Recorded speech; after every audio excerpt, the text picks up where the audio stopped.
പുൽപ്പള്ളി സീതാമൗണ്ട് പറുദീസക്കവലയിൽ ചെന്നായ്ക്കൂട്ടം വളർത്തുപൂച്ചയെ ആക്രമിച്ചു കൊന്നു. ഇളയിച്ചാൽ ടോമിയുടെ 8 മാസം പ്രായമുള്ള പേർഷ്യൻ കാറ്റ് ഇനത്തിൽപ്പെട്ട പൂച്ചയെയാണ് ചെന്നായ്ക്കൾ കൊന്നത്. വീടിന്റെ കാർപോർച്ചിൽ വെച്ച് 4 ചെന്നായ്ക്കൾ ചേർന്ന് ആക്രമിക്കുകയായിരുന്നു. ബഹളം കേട്ട് വീട്ടുകാർ എത്തിയതോടെ ചെന്നായ്ക്കൂട്ടം പൂച്ചയുടെ ജഡം വീട്ടുമുറ്റത്ത് ഉപേക്ഷിച്ചുപോയി.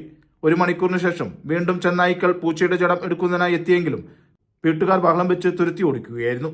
വിവരമറിഞ്ഞ് വനംവകുപ്പ് ഉദ്യോഗസ്ഥർ സ്ഥലത്തെത്തി പരിശോധന നടത്തി. 16,000 രൂപ കൊടുത്തു വാങ്ങിയ പൂച്ചയാണിത്. ഈ പ്രദേശത്ത് ചെന്നായ്ക്കളുടെ ശല്യം രൂക്ഷമാണ്. 2 ആഴ്ച മുമ്പ് കുറുപ്പഞ്ചേരി ഷാജുവിന്റെ 2 ആടുകളെ ചെന്നായ്ക്കൂട്ടം ആക്രമിച്ചു പരിക്കേൽപ്പിച്ചിരുന്നു. നടന്നൊരു സംഭവം ഒരു ആദ്യത്തെ സംഭവമല്ല.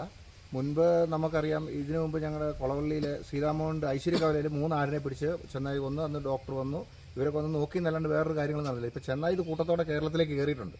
കർണാടക അതിർത്തി വനമേഖലയിൽ നിന്നും കൂട്ടമായി എത്തുന്ന ചെന്നായ്ക്കളുടെ ശല്യം മൂലം കൃഷിയിടത്തിൽ ഇറങ്ങാൻ പോലും സാധിക്കുന്നില്ലെന്നാണ് കർഷകർ പറയുന്നത്.